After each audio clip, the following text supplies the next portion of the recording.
White house میں صدر Obama نے امریکی شہریت کا حلف اٹھانے والے 24 فوجیوں سے خطاب کرتے ہوئے کہا، نئے شہریوں سے مجھے یہ کہنا ہے کہ ان کے کمانڈر ان چیف کے طور پر خدمات سر انجام دینا میرے لیے باعث فخر ہے۔ صدر اوباما نے اس تقریب کو امریکی کانگریس سے غیر ملکی تارکین وطن کے مسئلے کے حل کی خاطر امیگریشن کی اصلاحات کی منظوری کا مطالبہ کرنے کے لیے استعمال کیا۔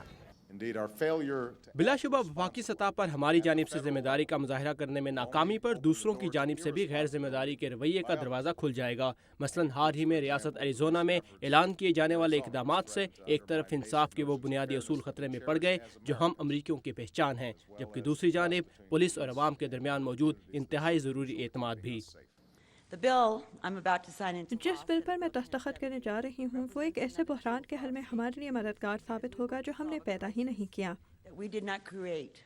امریکی ریاست ایریزونا کی گورنر جین بروئر نے بل پر جمعے کے روز دستخط کیے۔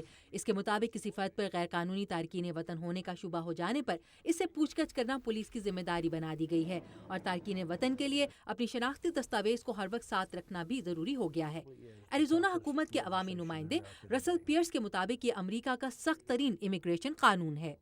پکڑنا اور چھوڑ دینا اب مزید نہیں، تعداد میں کمی طاقت کے استعمال سے ہی لائی جا سکتی ہے۔ اس قانون کے مخالفین کے مطابق اس سے پولیس کی جانب سے نسلی تفریق کی راہ کھلے گی۔ یہ ہسپانویوں کے بارے میں ہے، یہ میکسیکن سے متعلق ہے۔ اس کا ٹارگٹ غیر قانونی تارکین وطن نہیں بلکہ کسی بھی مخصوص لسانی یا نسلی قسم کے رنگ و نسل والے لوگ ہیں۔ لیکن ایریزونا کی گورنر یقین دہانی کرواتی ہیں کہ پولیس نسلی امتیاز نہیں برتے گی۔ وہ اپنے کام کو خوب سمجھتے ہیں، انہوں نے حلف اٹھایا ہے اور نسلی امتیاز غیر قانونی ہے۔ امیگریشن ریفارم کے حامیوں کے مطابق وہ اس قانون کو عدالتوں میں چیلنج کرنے کا ارادہ رکھتے ہیں، اور صدر اوباما کہتے ہیں کہ انہوں نے اپنی انتظامیہ کو ہدایت کی ہے کہ وہ معلوم کریں کہ کہیں یہ قانون لوگوں کے بنیادی شہری حقوق سے متصادم تو نہیں۔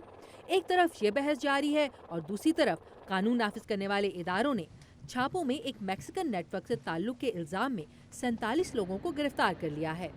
یہ نیٹ ورک مبینہ طور پر غیر قانونی تارکین وطن کو ایریزونا اسمگل کرتا ہے۔ کرس سمکنز کے ساتھ عائشہ خالد، اردو VOA۔